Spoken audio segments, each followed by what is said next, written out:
Parler, c'est une jouissance. On l'a vu tout à l'heure avec le non. Dire non, c'est une jouissance parce que c'est un pouvoir. Mais quand on se rend compte qu'on peut mobiliser la conversation, occuper l'espace et notamment mobiliser les parents par la parole, c'est aussi une façon de prendre le pouvoir. Et quand l'enfant a 3-4 ans, qui commence à bien parler, il a en même temps une curiosité sur la vie et il a un langage qui fonctionne bien. Et alors il va commencer à demander pourquoi. Alors les premiers pourquoi, c'est des vrais pourquoi. Et puis les derniers, c'est la machine à pourquoi qui s'emballe. C'est-à-dire que pourquoi le ciel il est bleu? Alors déjà c'est pas simple, mais enfin vous essayez d'expliquer l'atmosphère et tout. Oui, mais pourquoi il y a de l'atmosphère? Mais parce qu'il y a de l'air. Oui, mais pourquoi? Et on n'en finit plus jamais parce qu'on se rend compte que ce qu'il cherche, c'est à vous coincer. Alors s'il cherche juste à vous coincer et que ça s'emballe, il y a deux façons de s'en sortir. D'abord par lui dire, bah écoute, j'en sais rien, ou de lui dire, et toi, qu'est-ce que t'en penses? C'est-à-dire que vous lui renvoyez ses pourquoi.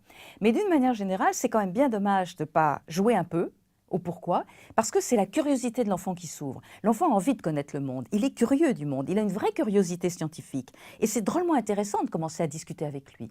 Moi, je trouve intéressant quand même de lui dire, mais toi, qu'est-ce que t'en penses? Parce qu'on s'aperçoit que l'enfant a une théorie sur tout.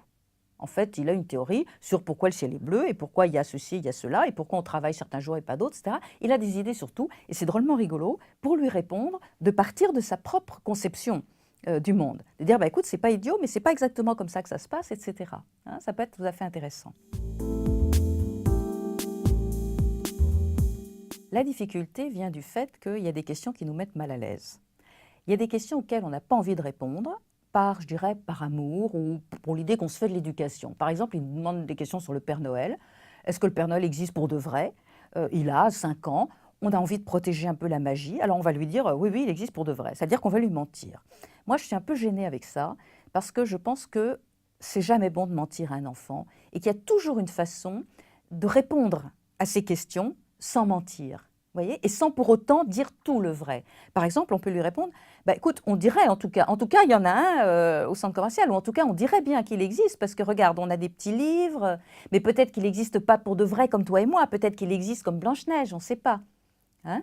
Donc on peut tout à fait à un enfant de cet âge-là expliquer qu'il y a différents niveaux, différentes façons d'exister, ou de lui dire, et toi, qu'est-ce que t'en penses? Ben, moi, je pense qu'il existe vraiment, hein, parce que j'en ai des cadeaux, ben, tu vois. Vous voyez, il y a toujours une façon de ne pas mentir, mais de répondre à l'enfant. Alors l'autre type de questions qui nous mettent mal à l'aise, c'est celles où on n'a pas envie de répondre pour le protéger, ou parce qu'on ne sait pas comment répondre. Par exemple, les questions sur la mort. Mais où il est parti le chat maintenant? Hein? Ou alors les questions, mais pourquoi vous êtes séparés? Pourquoi papa il t'aime plus? Ou alors les questions sur la sexualité. Mais comment elle est rentrée la petite graine? C'est des questions qui peuvent nous mettre mal à l'aise. Et là aussi, je préfère qu'on ne se rabatte pas sur il est dans le ciel, ou les choux et les fleurs, etc. Je préfère qu'on aille vraiment, si on ne trouve pas les mots, aller chercher les petits livres, qu'on dise un petit bout de la réalité, mais qu'on dise quand même de la réalité. Si on ne sait pas trouver les mots, l'enfant nous pardonnera toujours de lui dire « écoute, là je suis un petit peu mal à l'aise, on en reparlera si tu veux, je ne sais pas trop bien comment te répondre ». Ou alors on part de ce que lui sait. On dit « qu'est-ce que tu en penses toi? À ton avis, ils viennent d'où les bébés ?» Ben moi je pense que c'est pas idiot effectivement ce que tu penses, c'est quelque chose comme ça, sauf que c'est pas par la bouche que ça se passe, tu vois, c'est par le vagin ou c'est le papa, voilà. Et vous employez les mots que vous pouvez, avec votre sincérité, mais le peu que vous pouvez. L'enfant n'a pas besoin d'en savoir beaucoup, il a besoin de savoir un peu du vrai, et le vrai, en tout cas qui le concerne et qui va le rassurer. Il a besoin de savoir le vrai qui va le toucher, le vrai qui va savoir que lui, on ne va pas cesser de l'aimer, que maman, elle ne va pas mourir pour tout de suite. Vous voyez, que les bébés, c'est un acte d'amour et que lui, il a été désiré. Voilà ce qu'il a besoin de savoir.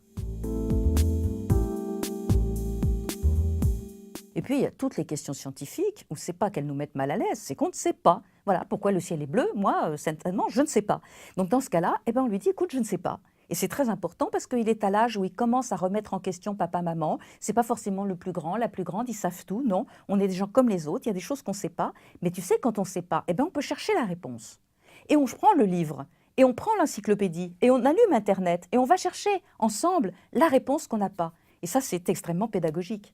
C'est beaucoup plus important de lui montrer que quand on ne sait pas, on va chercher, et on trouve généralement, que d'essayer d'être celui qui sait tout.